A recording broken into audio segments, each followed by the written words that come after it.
Welcome to the Hope Unlocked podcast. I'm your host, Kristin Kurtz, and I'm also the founder of New Wings Coaching. I help and empower wild-hearted and adventurous women of faith feeling caged and stuck unlock their true purpose and potential, break free from limitations, and thrive with confidence, courage, and hope. If you're curious to learn more about coaching with me, head to newwingscoaching.net and be sure to explore the show notes for ways to connect with me further. Get ready to dive in as we uncover empowering keys and insights in this episode. So tune in and let's unlock hope together. Welcome to the Hope Unlocked podcast. I'm Kristin Kurtz, your host. I pray this episode is like a holy IV of hope for your soul. Please help me welcome Kristian DePue to the show. I'm very excited to have him here today. He is a mutual friend of my dear friend, Amy Delp, coming to us from Indiana. So, Kristian, would you be open to sharing a little bit about yourself today before we get into your story? Yeah, so my name's Kristian DePue. I grew up in small town northern Indiana, but I spent 5.5 years in Colorado, but I've since come back. And I work as a freelance writer. Trying to think of anything notable. I've written a voiceover for an Olympic runner once for a video. By Aaron Anderson. That was a great opportunity. I've interviewed comedian Mark Norman, if anybody knows who that is, and some others. But yeah, just work as a freelance writer, primarily contributing to magazines. Okay, very cool. So what got you into writing? Have you always been a writer? Like, did you grow up writing? I'm always fascinated by people who have that gifting. It's funny, I'm kind of an unusual writer in the sense, like in high school, my strengths were more in mathematics, but in college, I ended up being a biblical studies major. That's what I graduated with. And in that process, I just became a reader and a writer. And I just wrote, I did write for the school newspaper my senior year. I just had a column. And then I just did it for fun for a long time. But when I moved to Colorado, I worked as a recruiter as my like my day job, so to speak. And then I just hit the ground running and just started networking and found a mentor, and she opened some doors really quick for me. And I started writing for different publications out there in Colorado Springs, and well, actually statewide, but a lot of them are local to Colorado Springs. Okay. So you had a mentor who helped open these doors for you. Like, how quickly was it? Because it sounds like that's pretty quick in this realm of, becoming a, writer per se, right? Pun intended. So what did that look like for you, Yeah, working with this it's mentor? no, Um, you're right. It was super fast. So I got her as a mentor through an organization called the Colorado Springs Rising Professionals, oh, and I was a part of them. And I got paired up with her. hmm Her name was Becca. Oh, And it didn't last that long because she ended up moving, because Colorado Springs is really spread apart. It's like a yeah. sprawl. Honestly, Mhm. if you're up in the mountains and you look at it at night, it looks like a mini Los Angeles, the way the sea of the lights like Really? flow. Oh, wow. And yeah, it's just very spread out. I think it's wasn't planned to be as big as it's grown. So Mhm. it just keeps growing further and further outward. So she moved to another side of town. So she probably only mentored me for like 2, 3 months, honestly. But she connected me. I think the first big connection she gave me a couple of free opportunities with a marketing agency, Mhm. and then she connected with me with an editor with the Colorado Springs Business Journal, and I started writing for them. And then it just kind of unfolded into I did some stuff for Rocky Mountain Food Report, and then it went into Springs Magazine, and then it just Colorado Springs Lifestyle, and then just various publications. And then my last year in Colorado, well, for a little over a year, I actually started writing full time. I was a staff writer with the public affairs office with a military installation. Oh, wow. Um, it used to be the Peterson Schriever Garrison. It was an Air Force installation, but eventually became space-based Delta One with Space Force. I laugh a little because it still sounds Sounds like science fiction to me. It does. It's But like something out of a book, right? yeah. So what did that look like on a daily basis to be a full-time writer? I'm just thinking of some of the people that I know who are just really challenged to write, but they know that they have that gifting in them. When I was at the public affairs office, I there it was kind of a hybrid job, not kind of. It was a hybrid job. So sometimes I worked from home occasionally, but I most of the time I was showing up at the office every day and was just interviewing. I did some photographing, but not much. Writing, editing, reviewing other staff members' work who were mostly actually military personnel. I was one of the few like contracted civilians. Hmm. And then I was still writing for magazines on the side, like Colorado Springs Lifestyle and other um, Thirst Colorado and other ones. So I was doing that as well. Okay. And do you love writing? I do. Yeah. I'm kind of trying to recalibrate that, but I've got 4 book ideas that maybe I'll eventually get to. Maybe we'll see. They're kind of like little dream projects. But Wow. yeah, I'm trying to figure out what I want to do next as far as writing goes. But yeah, I was did professional writing for about 8 years there, I would say. That's amazing. Well, so you came back to Indiana, like, Mhm. uh, are you loving being back in Indiana? Um, I never planned on coming back, and that's Sure. a big part of my story. Yeah. But it's good. It's what's best for me. It's been a difficult time, and we'll get to that. But it's yeah, it's I'm glad to be back. Mhm. I miss some stuff about Colorado for sure. I miss the view of the mountains. I would hike occasionally, but the view never got old because Colorado Springs butts up right against the Front Range. Like Denver's a little isolated. It's kind of stands away from the mountains, Good. but Colorado Springs is right up against it. And yeah, so the view is beautiful every morning. The weather, I mean, Colorado Springs is known as 300 days of sunshine. So Yeah, take that. yeah, that was great. Mhm. So yeah, I don't care for Midwest winter. Love the fall. Mhm. I would actually say fall is arguably better here than Colorado. Oh, really? Colorado's known for the aspen trees, so everything kind of turns yellow, but here there's just such a variety of color, and yeah, I love it. And fall's Yeah, my favorite season. So it is. Well, so you're probably enjoying it. And I'm in the northern part of the US as well, and all the leaves are golden, green, red, orange, and then I'm like, oh no, they're gonna fall off. yeah, yeah, And yeah. that's when winter sets in. But well, Mhm. I know like we had a chance to talk, gosh, was it a few weeks ago to hear a little bit more about your story. And I just know that you are really gonna bring such a testimonial here to Hope Unlocked. And, part of what I do here is really to impact the one, right? And I do believe that what you're going to share here today will really impact the one. So if you are open to it, wherever you feel led to start, kind of digging into what you shared with me recently, would love to give you that opportunity today.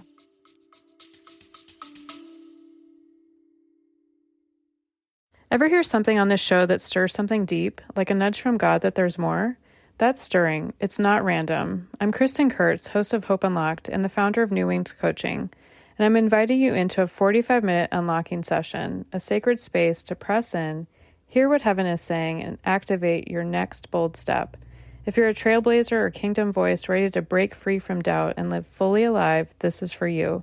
Book now at newwingscoaching.net/hope unlocked for special listener pricing. You were born to live uncaged and unapologetically bold. Now back to the show.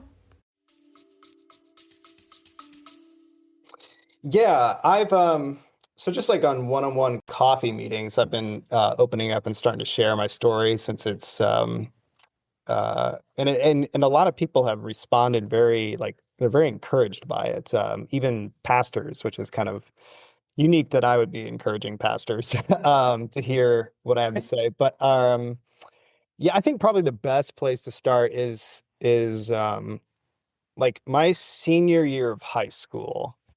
I started to really struggle with anxiety. It like very badly. And I don't know a ton about my family history, but I know if you have anything regarding related to mental health struggles at all and it runs in your family, a lot of times it will like I don't know what the best word is, but like surface itself Mhm. sometime between like ages 17 to like early 20s, like 22 or 23. So during my senior year of high school, it was it just hit me so hard that anxiety kind of changed not kind of, it changed my personality quite a bit. I became much more guilt-ridden, black and white, and kind of, not kind of, but pretty OCD in some ways. And so I went into college that way. In fact, one way that I've illustrated it, um, I feel as though, so like early in my senior year, you kind of figured out who you're taking to prom. Sure. uh, Yeah. I took a sophomore girl. I feel like she agreed to go with one guy, and a different guy took her. Like, cause I was just so different by the time the end of the school year came around. And Oh, wow. I always felt bad about that. Like, I was just a lot more uptight. I wasn't as like carefree because I was kind of my later part of high school. I was kind of a bit of a class clown, screwball. Yeah. Um, but yeah, it really just it completely changed me. So I go to Grace College in Winona Lake, Indiana, which Oh, was only about an hour and 15 minutes from my hometown. Well, it's where I live again now. I'm back in the Winona Lake area. But okay. my hometown is called Winnemac. It's a really tiny town, about 2,400 people. So I only moved just over an hour away. Went to college, and the anxiety was like disorienting too, in the sense that I would overthink and second guess everything. So I was pretty lost, and I ended up changing my majors 4 times, and the fourth one ended up being biblical studies. And Oh, I still finished in 4 years because I like did 21-hour credit or semesters or whatever. And oh, like a full load. yeah, yeah. So I graduated on time, didn't do like a additional semester or an additional year. And then after college, I was still that kind of pretty lost Hmm. and just kind of floated from job to job. Okay. So long story short, um, I eventually wanted to make a change, and I went out west. I went to California first, and it didn't last very long. I was in Santa Clarita, just north of Los Angeles, staying in this place with like, was it 4 or 5 other guys during Okay. that month? Yeah. And it was such an eclectic group of guys. And I have a lot of like fond memories of it, honestly, because it was just so, um, and it's very distinct to me going out to California because it was summer of 2016. It Okay. was right around the time, I don't know if you remember this, Pokemon Go just came out. Oh, yeah.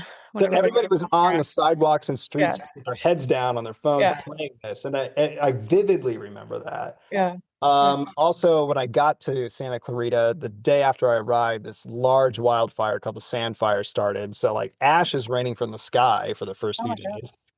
And another notable thing that was going on, do you remember when, like, it was hitting the news, this creepy clown craze, late summer and into fall?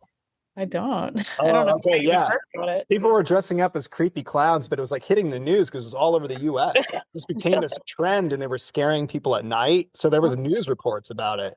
Oh, wow. And I think some of them actually did get violent just because people had firearms on them and they were scared. Like Oh, this, yeah. it literally was all over the news. So I just remember those distinct things about summer of 2016. But it Okay. didn't last long because again, I wasn't a writer yet, but I knew I enjoyed writing, and I tried to get into this marketing agency that I found out while I was there. It didn't work out, but I put all my eggs in that one basket. Since it didn't work out, I didn't ultimately get the job. Okay. I got just exceedingly anxious, and so I just drove back to Indiana. And then I kind of stayed in hiding in my hometown for a few months until I landed a job in Colorado because of one of my best friends had already moved to Colorado Springs, and his company, his organization, had a position open up, and he said I'd be a good fit. Honestly, it was easy peasy. I just did a 20-minute like video interview, and the next day they offered it to me. So then I'm in Oh, Colorado. So one of my best friends, yeah, ended up working with him. I worked as a recruiter, and then yeah, just hit the ground running. And I was really good at like, I think that pressure of like, since I had an income and a place to be or a place to stay, an apartment. yeah. Well, actually, I rented a basement out of this like 100-year-old home. It was great. I love that place. It was in the old north end of Colorado Springs. Okay. Um, my other goal in my mind was I just wanted to get into writing. I wanted to see if I could break into, because I've always been felt lost. But I was like, I can write, I'm gonna do this. And so I Yeah. just networked like crazy, got it in touch, got it with the Colorado Springs Rising Professionals, got a mentor, and I very quickly started writing. But the other thing I remember people commenting on is in the downtown scene of Colorado Springs, after being there for a year, I heard multiple times people were surprised I didn't grow up there. There's like, everybody in the downtown Oh, area. wow. But So I you're a think big it's, I connector. think it kind of came from like a desperate sense for it to feel like home. I Mm, was just always out all the time. yeah. And maybe that's one aspect too of, at this point I had started to use alcohol as like a crutch for like my anxiety. Okay. And also I was always out at the bar scenes, like craft cocktail bars, dives, mostly more on the craft end. I really loved a good cocktail. And I had some favorites. But yeah, I started to really um, use alcohol as a crutch, partly because I recognized, Mhm.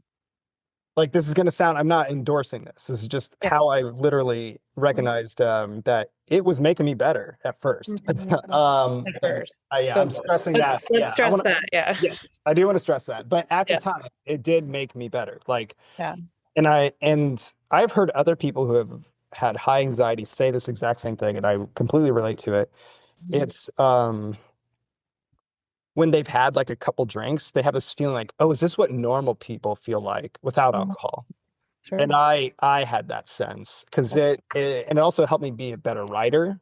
I Before I even knew this was a thing, I adopted the whole oh creed motto of write drunk, edit sober. That's a common Oh, thing that writers do. oh, And really? so I was doing that, having a couple drinks would help me network. It Mhm. would keep me from overthinking, and I would make decisions faster and more Mhm. efficiently. I was just a lot more productive, and it was easier to be around, and Mhm. I liked myself better. Um, Um, so I will say, like, yeah, at first, it kind of made me a little bit of a better, more successful person until mhm. it didn't. And Yeah. Yeah. I'm not saying this in any political sense Mhm. whatsoever.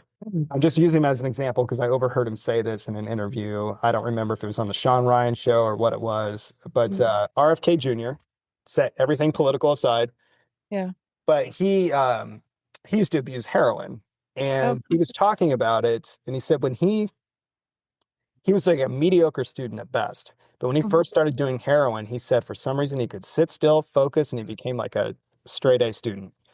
And Wow. again, he's like at first, and Yeah. then things just started to fall apart quickly. And I don't know his story very well. I don't really actually know a whole lot about him. Yeah. Um, I didn't know that about him. Wow. yeah, he ended up getting caught. What stopped him with the heroin, I think, ultimately, is he got caught in an airport with heroin on him. Wow. He was really young. This was, I don't even know when, 70s, 1980s. Sure. Um, but yeah, again, I don't know much about him except for he's married Yeah. to Cheryl Hines. That's on Curb Your Enthusiasm. So, Yeah. um, Oh my God. Well, I mean, so I want to again just really stress what you said about the at first because um, how long was the at first? How long did that last for you? well, I've been reflecting back on it a lot, knowing this interview is going to come up. Mhm. And I would say, as far as like probably consciously using it, I'm not sure how conscious. It was more just like natural because it was just part of my lifestyle too. Like I was in cocktail bars. I just liked Mhm. having a glass of whiskey in my hand. I don't know if you have you seen The Big Lebowski? How he always has a white Russian in his hand. Oh my Uh, gosh, it's been a long time. I don't okay, remember. he calls them Caucasians, but he's always got a lowball glass of white Russian in his hand. I kind of just liked always having a glass in my hand. I still always have a beverage like a tea or a coffee, almost out of habit, Yeah. in my hand. So it's very much like my lifestyle is kind of natural to me. Mm. Honestly, probably a medical doctor would say I was an alcoholic probably for at least a decade. But Okay. I, it's, but as far as like really when I was in Colorado and I was probably using it much more as a crutch, Mhm. it was probably only good for honestly probably only like 2 or 3 years before I started having some adverse stuff. But they start off few and far between. Okay. Like maybe I would behave in a way that was inappropriate or out of turn. Or I remember I got like really mad at someone once in a bar, and that was quite unusual for me. Oh, wow. And especially when alcohol originally just kind of made me more pleasant and like kind of a more Right. fun-loving guy. So there were some red flags early on. But when I really nosedived during my last year in Colorado, and some of that might have been, actually, I know it was, the COVID shutdown, the pandemic shutting down Yeah. everything. I was one of those that, yeah, was probably just drinking more and more during, not probably, I was drinking more and more during that time. And I was in Colorado. I should have just gone on hikes, just get Yeah. out. And, but I, yeah, no, definitely turned to the bottle. But it got really bad during my like last year and a half. There were certain things that happened. I won't go into all of it, but actually, my one thing that did happen, one of my best friends, the guy who was already in Colorado that got me the job as a recruiter there, Yeah. he got killed in a car accident. Not Oh his my. fault, but he was just south of Colorado Springs. He was a drummer, and on the side, outside of work, he would actually clean up and fix up drum sets. He would purchase them, clean Yeah. them, fix them up, and sell them for a little bit more. Just kind of what do you call that when you do that with cars? Like kind Flip. of He was like like. flipping drum sets essentially. Mhm. Yeah. And he picked up a drum set in Pueblo, Colorado. Was driving back north of Colorado Springs. He got hit by someone from behind and was pushed into oncoming traffic. Oh my gosh. But I'm so. there was other things that happened in Colorado too. I started to isolate myself more and more, and some of it was drinking related because, as I Mhm. mentioned, I started to once in a while act out of turn. I would get very, very embarrassed by that, and so I started to go out less. Okay. And I remember one of the guys I knew in Colorado during my last year. He even commented, "It's like Christian, you used to like be out in the community a lot. Everyone saw you, and now." You just go to work, you go to the liquor store, and you go home. And that Mhm. was pretty much my pattern of behavior. I would be blackout drunk every night during the Mhm. week, and I would be blackout drunk from Friday night through Sunday night every weekend. Oh my gosh. And you Um, were still working during the I was day. still working. Yeah. Like, what This did was, your days look like? I guess I'm kind of curious like, how did you function during the day? um, well, Or did you not? at that point, so I would say my last year at Colorado, um, I I still had a few years of drinking ahead of me, as bad as I was then. Hmm. I was still pretty functional during the day, but it was definitely having an effect on me. I was like Hmm. I was in kind of a haze. I think I was having real like what was my cure for anxiety was now creating more anxiety if I wasn't drinking. So anytime I wasn't drinking, Yeah. I was having much more anxiety. And that became like a thing you started to actually recognize after a while. I did, but I was in such denial. Mm. I, yeah, it's embarrassing to admit to that, but yeah, because it seems so cartoonish or just It's like, a real thing. It's a real yeah, thing. I mean, I was saved from addiction, so I understand. And I'm kind of curious. You had people around you, like at work or friends. Like, did anybody recognize like what you're walking through? Like, did they ever say anything? Like, I think, are you okay? Like, how are you doing? You know what I mean? Did you have people that came alongside you to kind of try to wake you up a little bit? at that time, I think most people knew I was drinking too much. That Mhm. anybody that knew me, not like just anybody, but anyone that knew me. I mean, there was a few comments here and there. Mhm. I mean, it did come to, I mean, to paint a picture of how bad I did get, and Mhm. was, sorry, I had something in my throat. I eventually got hospitalized during that last year in Colorado, and it was around 4th of July of what year that would have been 4th of July 2022, I think. So just a few years ago. Yeah. Yeah, it was actually by a lady I worked with. So when I worked for the public affairs office, I was technically employed with what was called the Colorado Publishing House. Okay. I'm not sure if they're still in existence or not. I think so, but whatever. Someone I hate this term, but it's probably the best way to paint a picture. She was kind of like became a little bit like my work mom towards the end. Oh. I really hate it when people say work wife and work husband. It really, Yeah. it's, Well, it's more of like a nurturer, right? Something yeah. Well, care I think for.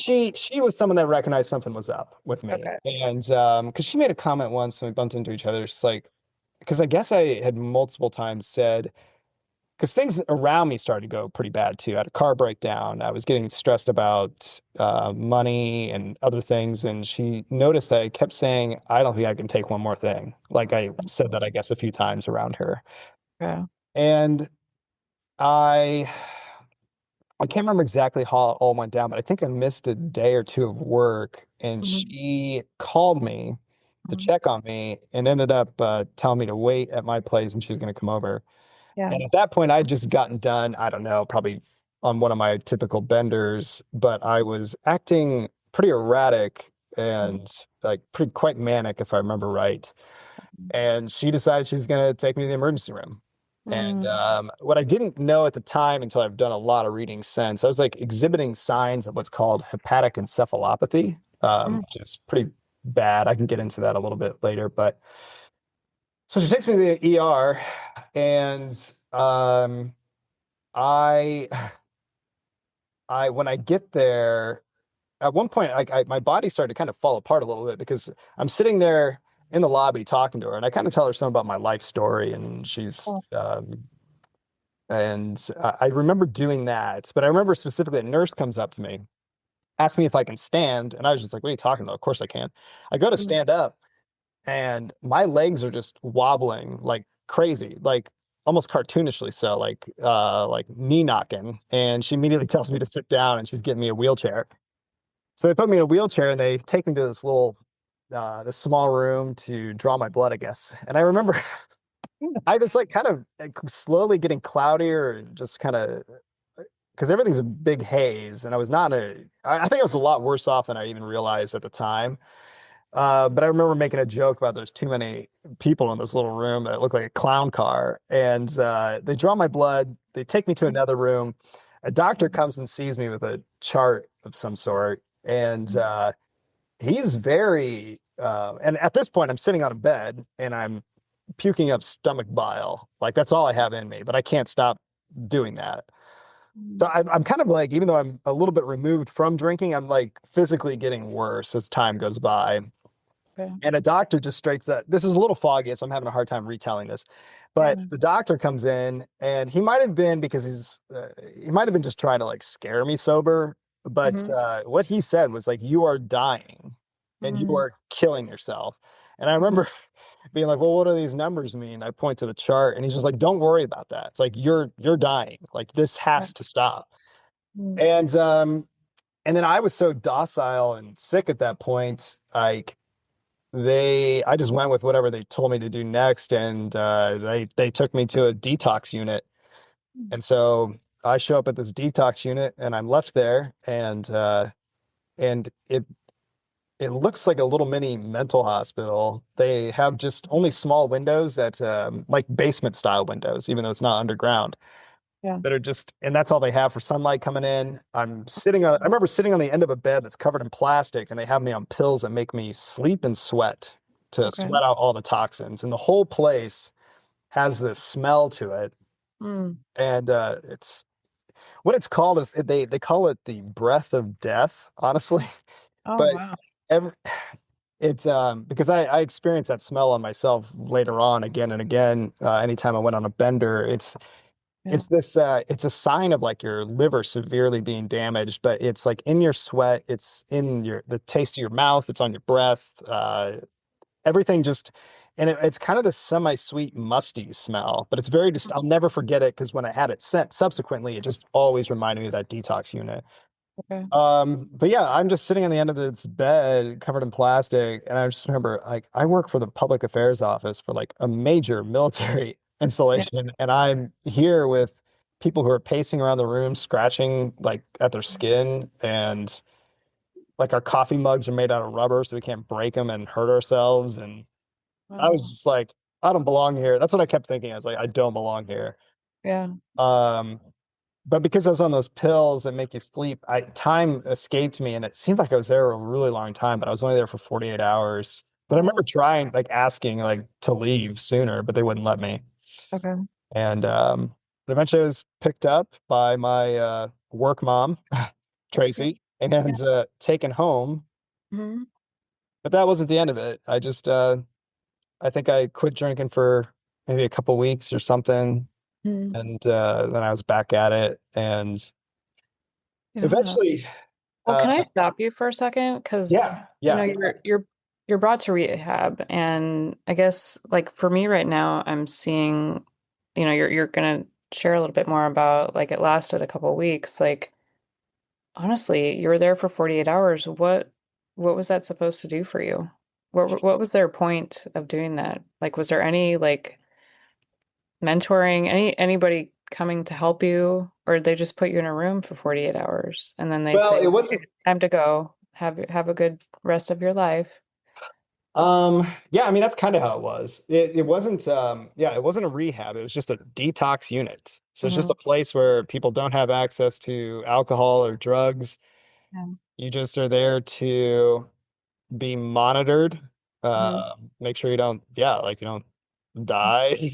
It's like, yeah, bottom of the barrel, just yeah, that's all it is, just a detox. What you have already consumed, get it out of your system, and then they release you. Okay. But So there's no follow-up or anything like that once you get. no, no, it's bizarre that I even kept my job at that point. We had a meeting, Mm. and I don't know if it was the company was so busy, they didn't really understand how bad I was fully. Like maybe I again, this is a little bit hazy, but I continued to work for Oh, yeah, I continued to work for a while, but then eventually things got so bad in Colorado and I wanted out and I knew I wasn't getting by. Like yeah. Yeah. I deep down I just wanted to I was well, our house that I was staying at was going to sell too, and I just couldn't commit to a new place. Honestly, Mhm. the Air Force Academy there was interested in hiring me. And I was a no because I was a drunk, I was a no call, no show for the interview, but they wanted me so bad they forgave that very easily and asked rescheduled it Oh, and wow. and still wanted me and I was a no call, no show again. I like was self-sabotaging, I think, at that Yeah. point. I think I did not want to be there anymore. I just really at that time did not want to be in Colorado anymore. I really hated my life. I wasn't making much money Mhm. and my Jeep Commander broke down on the highway. So then I just, with what money I had, I bought this really dilapidated Jeep Compass. Okay.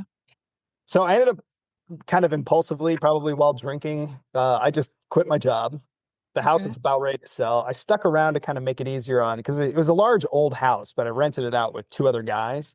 Mhm. And I I wanted to stick around and make sure I could help out with getting everything out, the house cleaned up, everything ready to go. So for Yeah. the last few weeks, I was actually pretty sober because, well, for all intents and purposes, I was sober. I just decided to do Instacart, which is grocery delivering, but it's kind of like Uber Eats or DoorDash, but for groceries. Yeah. And I did that for like the last 3 weeks I was there in Colorado Springs, and it kept me from drinking because I did it for like 10 hours a day. Kept me Oh, busy, make a little bit of money, and yeah, didn't drink except for like late at night. I'd have like one glass of whiskey and then go to bed sure. and pick up the next day. But then yeah, ended up driving back to Indiana Hmm. and I was in Indianapolis briefly, where my sister lives, and I just kind of did some more Uber Eats, but I was trying to figure out what to do next. Hmm. And I ended up coming across a job that was back in the Winona Lake area where I currently live. And it Yeah. was a great job, and I had a ton of connections. So I Hmm. applied for it. Hmm. I interviewed well, and I got the job. And it was Hmm. great. It Yeah. was honestly, it was the best job I've ever had, and Oh, it should have been a cakewalk. And hmm. I thought I would snap out of my alcoholism. Yeah. I thought I was like, oh, this is gonna be, I'm gonna be happy. This is gonna work. Hmm. And I never thought of like I'm gonna quit drinking. It was just like it's just not gonna be like it was. Right. And little did I know, very quickly on, I was just right back to Mhm. drinking hard every night. Um, And Mm. Was there something that like triggered that? Like, do you remember at all? I vaguely kind of remember feeling a bit like a failure being back here Okay. in Winona Lake. I never imagined coming back to Indiana. I always thought maybe I was gonna go from Colorado Springs to like Denver, and then from Denver to maybe like Los Angeles or San Diego. Mm. I just didn't think I would come back here. And I think that was some of it was in my head with Mm. that. And then some of it, I just flat out wasn't quite thinking straight because I hadn't been off of alcohol. Yeah. I think it just did at that point I was so damaged, like my brain chemistry, hormones, everything was just all messed up because it really does a Yeah. number on you. And I can get into some of that later because I eventually developed peripheral neuropathy too and just other stuff. But yeah, I just wasn't quite thinking straight and had no good judgments. And I think the other factor, I think I got worked up in my head about this job is so great. And I felt like I have to keep this, which is Oh. absurd because I was so like worked up and anxious and nervous about the job. But looking at it in hindsight, it should have been a cakewalk for me. If I wasn't this dysfunctional, horrific alcoholic, it would have been fine. Mm. But it should have been very easy for me. I was just hired as a copywriter. Oh, The wow. whole job was just to write, uh, Mm. with a little bit of like social media management. But Mm-hmm. yeah, should have been a cakewalk. But Mm-hmm. about 2.5 months in, I got fired because I was got blackout drunk and didn't show up 3 days in a row. Okay. But that was how I at that point I'm trying to do a little foreshadowing. Yeah. My now pastor, who I get together with frequently, is awesome. He's so great. His two of his daughters worked there, Okay. and so that was how I first got connected. But that kind of uh, comes back again later. But yeah, I got fired from that job, and I was devastated. And it's the way I would put it is I just it's like every negative consequence I had just almost made me worse. Then I just Mm. had something else that was like another thing of like baggage I was carrying around Mm. and couldn't put behind me. And so I would just drink it away. It's the only way to like it doesn't make your brain shut off, but you're not aware of what you're thinking about near as Yeah. much anymore. And so, yeah, but this was around the time, um, the first time I've ever felt like God has spoken to me. It's the only time I can say he clearly has spoken to me was shortly after getting fired from that job. This is kind of where more the story kicks in. Sorry for that long intro. It was a little That's bit meandering. it's good. It's all Um, good. but I'm sitting in my apartment. I Mhm. just gotten fired from this great job, Yeah. great people. And I don't know how long after. It's like, I think within a week after, I'm sitting at my apartment, staring out the window. And it's a great location. I'm looking out over this canal that leads to a lake. Mm. And I just simply asked God, like, can I do this? That's all I asked. Mm. And immediately, through the noise of my mind, the phrase, yes, yes, you can, clearly shot through my mind. Wow. And I wouldn't have thought a lot of it, Mm. except for at the same time as that thought shot through my mind, this warming sensation spread across my chest and a Mm-hmm. sense of peace washed over me. Wow. And it only lasted 2 or 3 seconds and then it was gone. Mm. But I just remember thinking that was Yeah. bizarre. It was very strange, but but also very encouraged. Yeah. But in hindsight, it is odd because I continued to struggle with alcoholism for 2 years after that. Mm. I think one of the differences was at that point, after that happened, I started to try to quit, but it was Okay. very, very pathetic. I was just in this cycle of about 2 to about 4 weeks of zero alcohol, Mhm. and then I would nosedive into a bender for a week, week and a half, Yeah. and that would always be followed with a week of insomnia. Oh my gosh. So I was getting. You Go went ahead. into it like can I ask like you had this thought like okay I'm gonna try like I'm really gonna try like I'm gonna try to stop like what was your plan? You just would just stop and then like I'm just kind of curious because I'm wondering if there's anybody who's listening in today that maybe either is walking through this themselves or has a family member or a friend to just kind of help people understand like the depths of this. Yeah, it's well, that was the thing. I tried to just do it all on my own. And when I come to the end of my story, I think one of my recommendations, don't do what I did. I continued to just try to do it on my own. Mhm. And basically the only things I started doing was, so I lost that job. So I started looking for a new job. Mhm. And I remember ideally I really wanted something remote.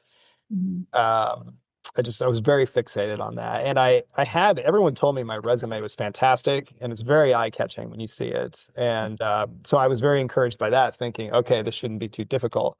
Mhm. And so the only things I was doing is I started walking a lot and I hit the gym quite a bit. Mhm. And even though, and I was overall, I guess you could say, drinking less because there would be 2 to 4 weeks at a time I would not be drinking. So there was a period where I started to look a lot healthier. Oh. Um, but ultimately, I mean, it was completely not sustainable. Mhm. Because the times I would drink, I was getting like worse and worse during those times.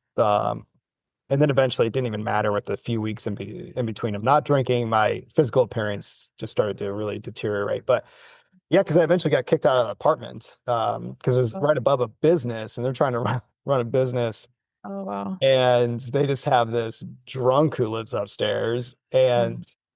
And honestly, there was twice the cops were called like for a like welfare check.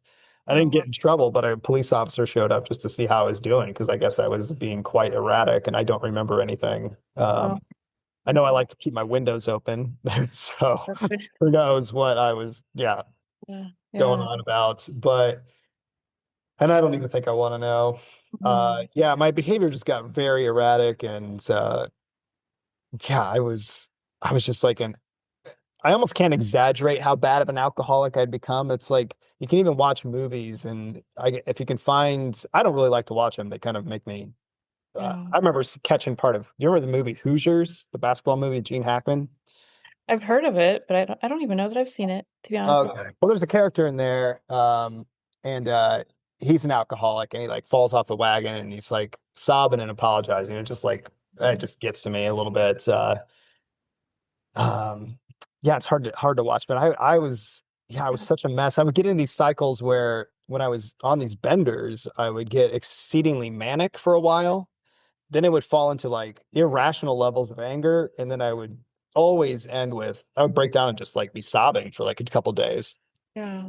And then I would just stop for a few weeks and try to pull myself together, thinking I was going to stop. And, 3 weeks later, I'd be back at the bottle again. And I was that way for 2 years after I got fired from that job. And when Wow. I got kicked out of the apartment, this really kind couple, actually, you might want to interview her, Rebecca, and her husband, Jesse. She's really great. Oh, Um, and she has her own like fitness and nutrition organization that she runs. But we can talk about that some other time. But okay. they took me in Wow. and And did I you started, know them well? Just curious. Did you? yeah, I used to work with her husband. Well, I used to work with both of them at a Okay. restaurant years and years prior. He Okay. was the chef and she was the server, and I was the host and also did some stuff with catering. Yeah. But they took me in and it was Mhm. just for like a month, and then eventually I moved back to my hometown. But Yeah. when I was with them, Mhm. I again was just trying.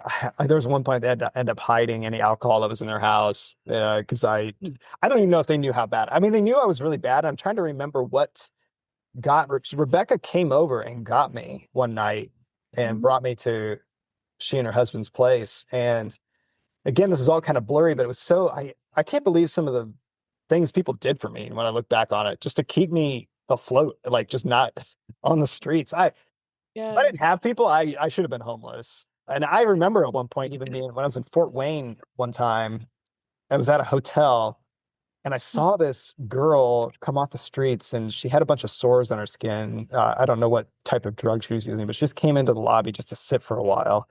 And I Yeah. remember looking at her and I was just like, I am not too far from her. Wow. So Like, you had like an awakening seeing this. It didn't get me to stop. That's where it's like, I think this story is more about my testimony of like the reality of God, more so than like Yes.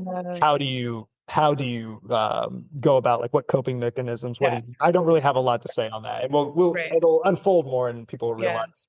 Yeah, Hmm. don't do what I did. Yeah. So I was taken in for a while and it was like a month, and that was wonderful of them to do. It's like it's insane that they did that in a positive way. It's saying that they did that. And I remember their like 8-year-old boy Hmm. one time, he like walked into a room when I was talking to Jesse and Rebecca, and I said he walks in and just says something like, "It doesn't work anymore." And I looked at him and I was like, "What do you mean?" It's like, "I heard you say that." And he was referring to, I was talking about alcohol, like doesn't have the positive effects it used to. Like it used to really Yeah. help me do things. And I was saying it made me better.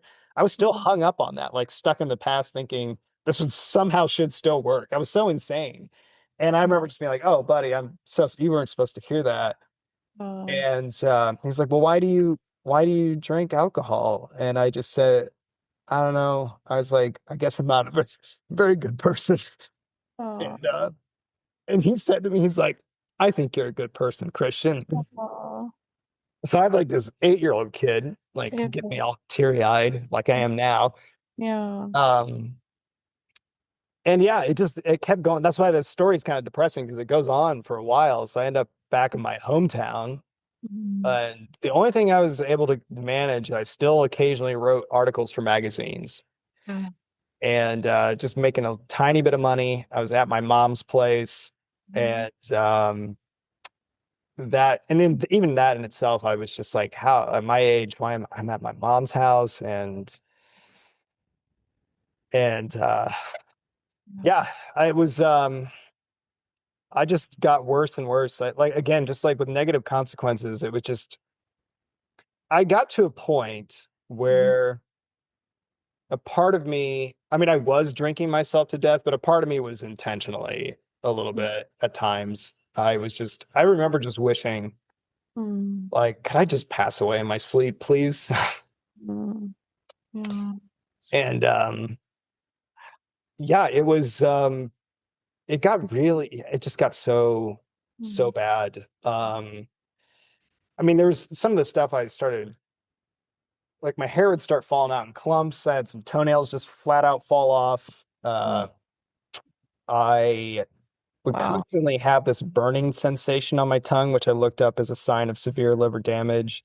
My tongue Wow. turned gray at one point and Uh, uh, had this one indicator of severe liver damage is you get these indentations that just go around the edge of your tongue. The way I mm. call it is empanada tongue. It looks like pinched pie crust, Oh, but it's like interesting. permanent. It just stays that way. My goodness. Um, and it's faded mostly now, but and my tongue's a normal color too, by the way. But Hallelujah. yeah, no, there was other scary. I mean, I, um, yeah, I'll spare some of the details, but I was just getting worse. Every time I would drink, go on a Mhm. bender for a week, Mhm. my physical health just was getting worse. Like I would accumulate like new symptoms of like liver damage um and I just was such an incredible mess. There was even one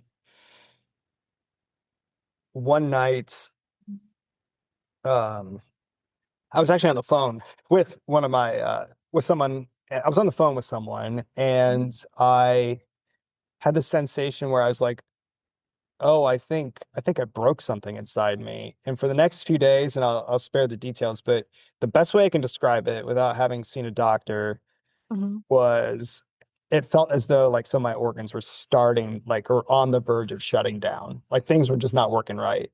Yeah. But luckily after a few days I kind of came out, not kind of, but I did come out of that. Yeah. Um I feel like I'm forgetting something. That's why I'm stalling a little bit. But to accelerate the story, Yeah. uh, I eventually did land a job again. It took months and months and months, and I landed a job back in Winona Lake. So at this time, I was at my mom's place in my hometown in Winnemac. I was staying there, Mhm. and just getting worse. I I was so bad that even this lady who worked the liquor store admitted to me one time when I was on one of the, I would stop drinking for several weeks. Mm-hmm. When I got back on it, I walked in and one day she looked at me and she was like, I actually checked the obituaries for your name because she hadn't seen me in a while. Oh my God. So she still sold me liquor, which I'm not. I mean, what else would you get? If she hadn't, I would have just gone to CVS or somewhere. I would have gotten Exactly. it. The way I described it to some people, they asked me, why do you keep going back to the liquor store? I was just like, I just, the way I used it metaphorically, I was just like, I don't know, it's almost like I'm possessed. I just go, I get the Yeah. bottle, I get home, I immediately pour my drink that's probably like 7 shots worth of liquor in it. And Wow. I just go to town and just Mm-hmm. drown my brain out in booze. And yeah, so the liquor store lady checked the obituaries for me or for my name. uh Oh my gosh. That's yeah. that's when it's bad. Oh yeah. I know there was other people starting to make comments like that. There's and um yeah, I eventually there was people that were have confessed that they were worried that they were going to get a phone call that I was found dead in my apartment. And Um, yeah, wow. I don't think people knew what to do with me. Right. And really there wasn't anything you could do. Like You I don't think so? I was just gonna, you can't babysit me and I'm gonna find a way to get my Mm-hmm. hands on tonight. I was so miserable Mm-hmm. and I didn't really want to be around. I I got to one, I have no idea if this is ever gonna get better. Life was ever gonna get better. Yeah. And So tell us about your turning point. There must have been, I know there's a turning point because you're here, you're still here with us. yeah. So what was that? So well, before I get to that really quick, and I'll try to tell the story a little faster, but I ended up having a seizure at one point. Oh my gosh. This is so I landed a job, but before I moved to Winona Lake, I went on a walk trying to sober myself up for the weeks leading up to the job. Yeah. But while I was on that walk, this is January, there's snow on the ground, and I started to hallucinate, and I just saw this like spinning orb that was like rainbow colored, just Mm-hmm. following me everywhere, and I felt very just disoriented and I was losing motor control on my legs. I knew, but I had a wherewithal, like something's wrong. I got to get back home. So I started walking back in the direction to get home, Yeah. but I knew I wasn't going to make it. So I stepped off the road that I was walking on and got into the snow and I collapsed. I fell. Oh my And God. I remember as I was falling, vaguely seeing a car pull up. Mm-hmm. Apparently, it was someone who lived close to my mother's house, and she's a retired nurse and her husband, and they found me. Oh my goodness. And they were just getting back from a Thursday evening Catholic service, and they Mm-hmm. almost didn't go. Oh wow. But she's a retired nurse and she knew what was going on. Like not like I don't think she had a clue I was an alcoholic until then, but she knew just from seeing me fall and I was seizing and foaming at the mouth apparently, Mm-hmm. that when I came to, one of the first things she asked me is if I was an alcoholic, and I think I was just like, yeah, yeah. And an ambulance pulls up, but I was like, in my mind, it's like, I'm not paying for these medical bills. So I just waved it off. Oh my And I'm God. almost kind of amazed. I don't know if this was, I don't, yeah, they brought me home and I just ended up sleeping it off. And again, my foggy brain doesn't remember all the details, but at least I was back home and I was safe. And then I sobered up over the next few days and started going to this new job, moved into apartment in Warsaw, which is right next to Winona Lake, and started working a new job. But again, I was still a terrible, horrific alcoholic. I I should tell one more other story. This is more into like the Yeah. supernatural elements. Yeah, please do. So before my seizure, 6 months prior in June of that, so the seizure was in January, but that prior June, I there was a day where something happened. But in the weeks leading up to this happening, I was getting exceedingly negative, like so negative and angry that at times I was like, what is like I felt gross, like something was wrong with me. And Yeah. I don't know. I couldn't shake it though. It's just like perpetually just very negative, very angry. Mhm. And I just got off of a bender, or during those weeks, I think I was drinking those negative weeks. And I remember I was in my phase of insomnia. Anytime I quit drinking, I went through a week of insomnia. So I'm laying in bed awake. It's like 2 a.m.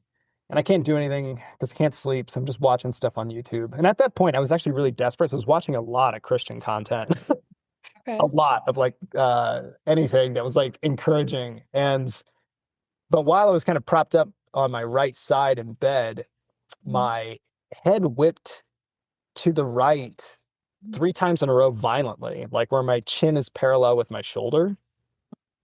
And it was so like abrupt, it hurt.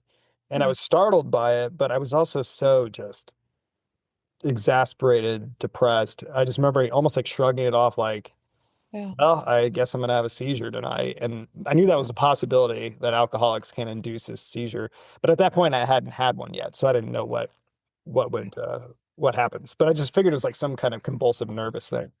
A Mhm. few hours later, I'm still awake. It's almost 6 a.m. I remember that because I remember looking at the clock. Also, the sun was just about ready to rise. Mhm. I'm laying in bed in a daze watching stuff, and all of a sudden, it feels like two massive hands shoved me into the bed. One was on the side of my head, the left side of my head, and the other was on my hip, and it shoves me into the bed. Um, and it's real violent. It's dark. I feel this like evil presence to it. Mhm. And when I'm shoved into the bed, and it physically feels like hands are on me, but I can't see anything. Yeah. I I'm completely paralyzed and I can't move anything and my mouth is hanging open, but I can't even move my tongue. I Mhm. don't know how long this lasted. It felt like 10 seconds, but Mhm. I can't move my tongue, so I can just make guttural noises. But eventually my tongue loosens and I immediately Yeah. blurt out, save me, Jesus, Jesus, help me. And so I say the name of Jesus twice back to back, like within a second, and Yeah. immediately I'm released. And I hop out of Yeah. bed, and Oh, wow. I immediately when I hop out of bed, I just break down and start crying. But at the same time, I had this intuitive sense or this intuitive thought immediately that just said, "This has to do with your alcoholism." Mm. And again, you'd think that'd get me to stop, and it did for about 4 weeks. Okay. But I was so freaked out. I was crying and then I started pacing around praying. But then when the sun rose within minutes, I was like, I'm gonna go for a walk. So I went on a walk for several hours.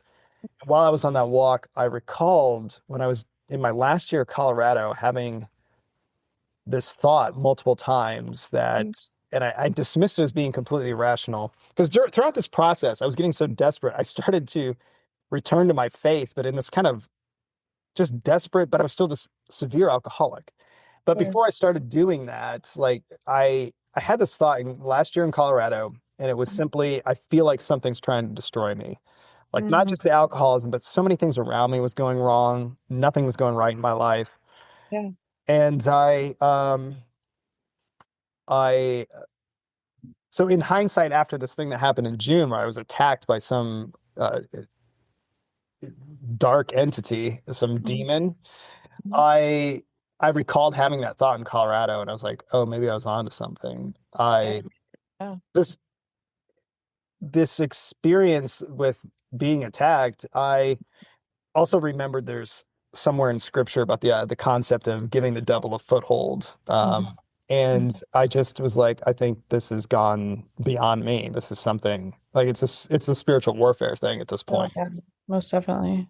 And the other way I've described it to people, it is similar to what I've read and heard about like sleep paralysis, except for I don't know all the details of that. I was awake and Mhm. just and also those weeks leading up to it, I was exceedingly negative, it was bizarre. Mhm. And then just the physical attack was just so I mean, I was physically paralyzed. Wow. Um and it wasn't I was awake for it. So I don't know how else to and also just the way that saying Jesus' name released me, like so many people who Yeah. speak of such Yes. things. That was the only thing I knew how to do. I was just like, I'm just gonna say that and it worked. You hear so many people who have said, Jesus, and they have been either released or there's healing or, just his name, the power Yeah. of his name, right? Yeah, because it was interesting because when I was telling you I was starting to dive into Christian content, a lot of it was people confessing to miraculous stories. So I was hearing a lot of stories like that. Hmm. And so and I also knew this from before because I was a biblical studies major. Okay? So I had this whole background before I fell away from the faith. Just Yes. and the long story short on that, why did I fall away? The parable of the sowing of the seeds. It was like the worries of this world combined with, I don't know, maybe some sort of the shallow, hard soil that I was at the time. Is the best way I would just describe, and the simplest way I would describe it is just to use that parable. Like things were just cropping up in my life, and I just drifted away. Right. Um, Right. but yeah, so I that happened. So I backtracked to tell that story. So I have this new.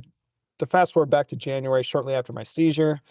I have this job and I eventually quit it before I can get fired because they were on to me that something was wrong with me because I continued to be a drunk again. But at this point, I got connected with my current pastor, who I now, he's awesome. He's great. He's like a brother to me. His Wow. name's Brian. And I got connected to him through his daughters. And he eventually decided, one of them said he should get a hold of me and he didn't and he didn't right away, but within a few days he did. But he said the reason why he did is like his oldest daughter recommended that he should get a hold of me, but he Mhm. said within a couple days the Lord told him that you got to get a hold of this guy. Oh, So we wow. started meeting on a weekly basis Mhm. and he stuck by my side. I mean, through the process of all this, I was such a mess and but he um I mean, I was so bad at times. There was a couple times he'd come over to my apartment just to dump out booze and Yeah. sit with me while I'm this emotional, physical wreck. Wow. And he was so kind about it. He would show up and Mm. he would look at me. He's like, "All right, I'm gonna dump this out now." And I was just, I would, of course he was going to, but he wasn't just, yeah, there was no anger, nothing. Mm. And he would just sit with me. I mean, even one of those nights he came over and it turned out he left a birthday celebration for his son-in-law and to spend a couple hours with me. And Wow. which is I have, that's embarrassing and to But even the do. heart of somebody to, like, that he is truly following the Lord when he's doing that, right? There's so much grace on that. Yeah. I don't know. I don't know why he was well, I mean, if I would ask him, he's just like the Lord told me to get a hold of you and he just Yeah. stuck with me through it. And Wow. What an even incredible pastor. I mean, seriously. yeah, and during that towards the end, before I finally stopped drinking, one of the other little stories that I have in the midst of all this is his I was on one of my benders, one of the last ones I went on, and uh his oldest daughter sent me a text one morning, and the text message said, I don't know what was going on last night, but throughout the night, I just kept periodically waking up. And every time I woke up, I thought of you. And then Mm. I prayed for you. But it just throughout the night, she kept waking up, thinking of me, praying for me. And that was interesting in itself. But what made it much more bizarre was is then so I get that text message in the morning, and then in the evening, her father and I, Brian and I, get together, and the first thing he says to me is, "I don't know what's going on last night, but I just kept waking up throughout the night, and every time I woke up, I thought of you and prayed for you." And I was Mm. just like, "Do you know that your oldest daughter just said the same thing to me this morning in a text?" Like, no, he had no. And at this time, like, yeah, he didn't know, but he ended up, talking to her about it afterwards. But the two of them doing the same thing throughout the night, the same night, Yes. um, I thought that was just like beyond, Yeah. well beyond coincidence. Yeah. You're like, this has got to be God. Yeah. And so again, like I don't have advice for people to stop, but just or how to stop or how to deal with alcoholism. I I was just I took myself to the limit and then all of a sudden Mm. it just went away. I went on this like I was pretty much blackout drunk throughout all of April. Hmm. horrible shape. And then I just then for whatever reason at the end of April, I was like, oh, this is done. I don't know. I didn't even have that thought initially, but I recognized pretty quickly. I was like, something feels a little different. Hmm. And but I was just like, we'll see how this goes. But after about 6 weeks, I was kind of like, I think maybe this is done. Wow. And And during that's the, go April of ahead. 2023? Am I No, this is this year. This is this year. Okay, that's Yeah, right. sorry. Hopefully this doesn't rule me out on the podcast, but no, No, not I'm not at all. now No, I'm now you're like fresh. end of this month, so like tomorrow I'm 6 months Six sober. months. Oh my Yeah. gosh. Uh, Congratulations. I mean, it's so beyond and absolutely not. It doesn't really out. Like I'm a ragamuffin here. I mean, like we all come from different places, and I feel like that's part of why, having you on today, I don't know why I was getting my timeline off because I feel like when we talked before that I knew when you told me last time, you know what I'm saying. Um, but yeah, I mean, just the fact that you had two people that were interceding for you, and I truly believe one thing that you had said earlier is you can't do this on your own.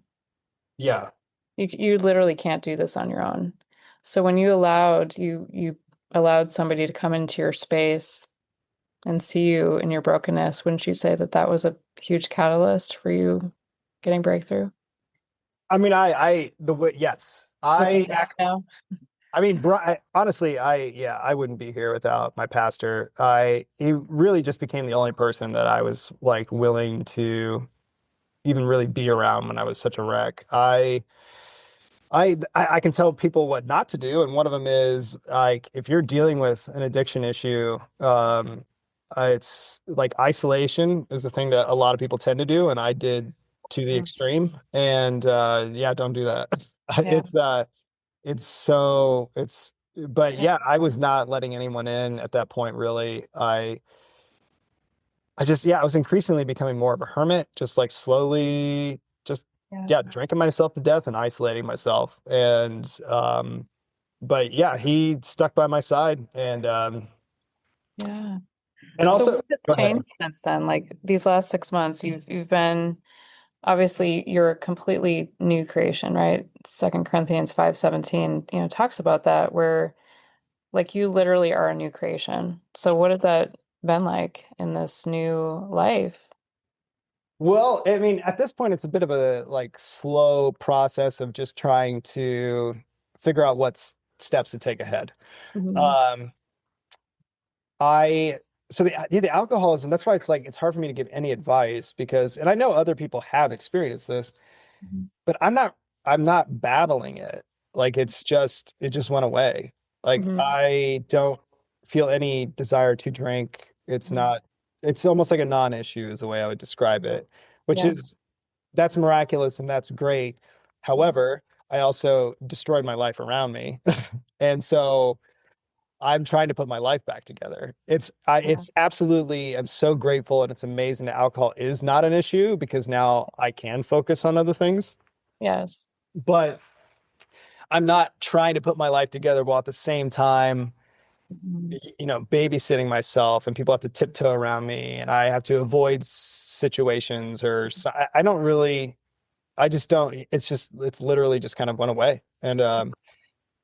And that is what, I mean, my pastor has said that's what he was praying for me. Other people were praying for me that it would just go Wow. away. Amen. And Yes. something else that occurred shortly after I stopped, again, I try to avoid saying I quit because I don't feel like I really had any volition in it. It just went Mhm. away. I went to a prayer meeting at our church, our little country church. It's called Athens Community Church. It's just Mhm. outside of Rochester, Indiana. So I drive about 35 minutes to get there Yeah. um, on Sundays. But I went to a prayer meeting on a Wednesday night, Hmm.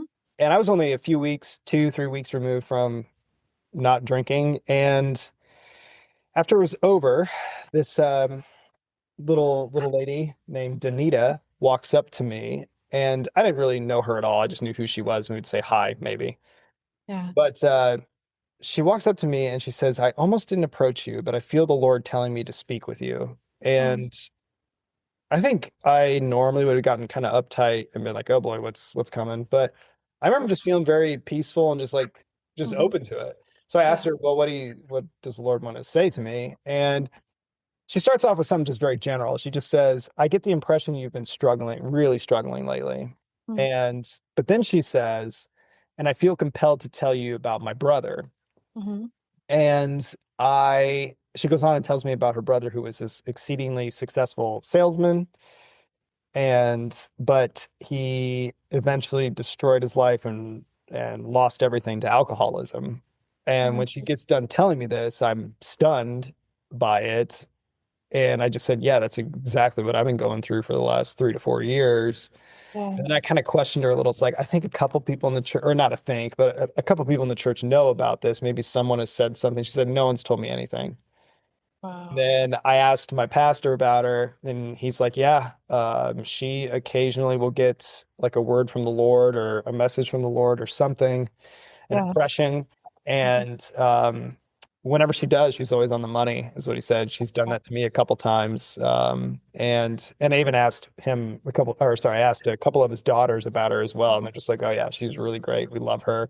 And she's just Oh. this humble little old lady, plays piano. And yeah, nothing at all bizarre whatsoever about her. And even I liked the way she even approached it. She was like, I almost didn't approach you. And when she said that, I actually remember noticing her looking over at me before she walked up to me, like Really? almost hesitantly. Yeah. Oh. So And that's, there's just even for those of you out there who are listening who might have like an impression or a word for somebody, if you really are getting that, impression to step forward and take a risk or take a courageous step, like if it's encouraging, wouldn't you say like go for it? yeah, I would say certainly go for it. Yeah, it's you never know. I mean, I've tried to follow through. Well, for an example, for something I did myself, but this was actually a long time ago, long before I was ever an alcoholic, like 15 years ago. Mm-hmm. I There was someone that went to Grace College, but she left after her freshman or sophomore year, and I found out she was going through a difficult time. And the only specific I know was still a generalization. I just knew she was going through a hard time financially. Hmm. Um, I just felt compelled to send her some money. So I got her address from a mutual friend of ours. And not knowing what was going on in her life, really, I just sent her cash, not even a check. I sent Yeah. cash in the mail to her because I didn't want her to throw away or rip up a check. Yeah. So I sent her cash, and I don't remember what the amount was, but I know it was a little off kilter. Like it wasn't just like $200. It was like 235 or something. Okay. And a week later, I get a private message on Facebook, and she says to me, Christian, you have no idea how much this money means to me. It's so Hmm. incredible. You sent this to me. Yeah. So much has been going on, but I'm not ready to tell you what's been going on in my life. And that was it. And I didn't hear anything for several months. And Yeah. about 10 months later, a mutual friend who was much closer with her told me what was going on. And she had gotten so hard up for money Yeah. that she had once uh, prostituted herself to make Oh, rent. yeah. And I guess I don't know how it all went down, but she had agreed to do it a second time. I don't know if it was the same guy, a different guy, but apparently she had agreed to it, but it was like maybe a set time and date. Maybe it was set up as a date. I don't really know. Mhm. But before she went through with it, she received the money from me, and it was the exact amount she negotiated for. Oh my goodness. Yeah, see, we gotta take these steps, everybody, Yeah. right? I mean, Yeah. I'm sure that like was just mind-blowing to her and probably stopped her in her tracks from doing something that could have been, right? Yeah, that was what our mutual friend sent me in this. I wish I still had it. She sent me this lengthy email telling me what was going on, but it was on an old email account and Yeah. I don't have access to it. It was my old Yahoo account, so I don't have it. But I remember her saying that, doing something once is I don't remember what the exact phrasing, but it had just been an impulsive type of Hmm. thing to do out of desperation. But doing Yeah. something a second time can start a pattern of behavior. And she's like, I think the money you sent prevented a pattern of behavior Amen. starting. And I don't know if Yeah. the story means as much to some people in this day and age of like OnlyFans and whatnot, but you got to keep in mind this is someone who's really struggling doing something against what they would Mhm. want to do with Exactly. themselves, selling their body when they don't want to. It's out of Right. desperation. Exactly. Yes. And yeah, Wow. so Well, goodness. I mean, your testimony is you truly have walked through so much and you're still here. God has such a continual story for you just even to come. I can't wait to hear more about it. I will wrap up for today, but I okay. wanted you to share, is there anything else that you wanted to share specifically over, as I mentioned before, just the one person who's listening in today, is there any other like words of wisdom, or maybe do you have a word for somebody today to encourage them on their journey? And then would you pray us out today? Yeah. I been thinking back on like the big thing that my pastor Brian kept just telling me is to just keep seeking God. Yeah. That he's just done that his whole life and things will come your way. Your problems can be solved in very miraculous ways. He's experienced things himself. Mhm. Um, some really encouraging stories. But yeah, I do believe, because there's even stuff I left out of the story, but I do believe God has Mhm. kept me alive. He's sustained even the way I got back from Colorado is crazy. There's one I have a story about getting a flat tire. I wasn't on my way yet, this story specifically, but the only person I was able to find, it was like a mecca of like his garage open of just tools everywhere. And he was from Indiana originally. Wow.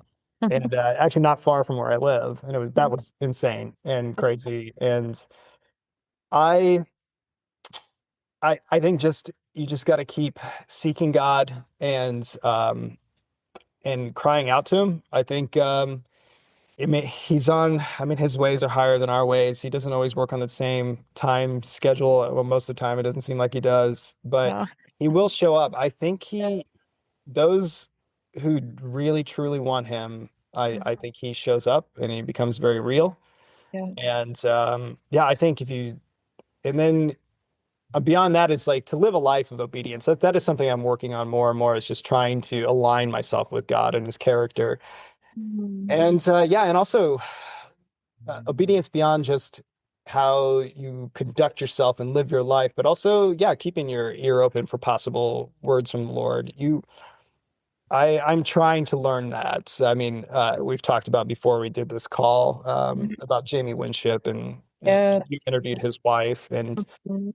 in their book, Living Fearless. Yeah, Yeah. I'm trying to keep there's been a few times I've had some very subtle stuff. Like I think maybe possibly the Lord has told me to read the book of Jeremiah Mm. and Yeah. and yeah, it's I don't know. Yeah, um yeah, I can pray us out. But yeah, I'm sorry if I rambled too long on certain parts. No, this is you've been great. This is Okay. so wonderful. Like you're sharing your story for the first time. So I just commend you for doing that, honestly. I know it's going to Yeah. make an impact with so many, maybe others who haven't even shared their story yet, because it's not easy, right? But No, he calls us to it. yeah, it's been very encouraging telling people my story, but it is yeah, there's a part of me that still I just don't know what people are going to think because I even still there's a part of me that feels weird about the whole spiritual warfare aspect of it. Yeah, it's a But real thing. It's real. I had never experienced anything like that, and I'm someone I would never in my life would ever wanted that. Yeah. And, but it happened, and yeah, the name of Jesus is what released me, and I mean, yeah, that's, I can pray us out. yes, thank And you. yeah, Lord Heavenly Father, I just pray in the name of Jesus that any listeners who are listening would be encouraged in their faith and seek you, your kingdom and its righteousness first and foremost in their lives. I pray that my story, as poorly as I may have told it, I Mhm. hope will reach people and they will gain encouragement Yeah. and seek you. And also, seek other people who reflect you, Mhm. who follow you, and just like my pastor came into my life, and I am so incredibly grateful. I never even knew he existed before I went out to Colorado, and then I came back, and here he was, and Mhm. yeah, I'm just so grateful for how we've connected, and I just pray, Lord, that people would seek you and seek others who follow you, and um, and if they are struggling with some addiction or maybe tremendous depression or something along those lines, they would not isolate themselves, that they would, again, get good people in their lives. And I pray that you would send good people into their lives. Yes. And I pray this in the name of Jesus Christ. Amen. Mhm. Amen. Well, Christian, thank you so much. Your prayer is beautiful. And what would be the best way for people to get a hold of you if they wanted to reach out? Yeah, probably I would suggest just go to my Instagram for now. Okay. I don't really do much with it right now. It's active in the sense like if there was a message, I would see it and get to it. But Okay. I might do some stuff with it in the future. I don't know. And then Okay. if it was someone who really wanted to correspond with me, I can give them my email address. Yeah. But yeah, probably my Instagram, which is just my name. It's just Kristian DePue with no spaces or anything. Okay. Yeah. Sounds Well, I'll link up your email in the show notes and then Okay. also a link to your Instagram if that works for you. Yeah, that works. Just want to say thank you for being a brave voice who's setting others free. I am going to close with the Hope Unlocked anchoring verse, which is, May the God of hope fill you with all joy and peace in believing, so that by the power of the Holy Spirit you may abound in hope. And that's Romans 15:13. So thank you again, Christian. This has been incredible. I cannot wait to hear more about the rest of your story. You're amazing. Have Awesome. a Thank you great so day, much. everybody. I'll be back next week.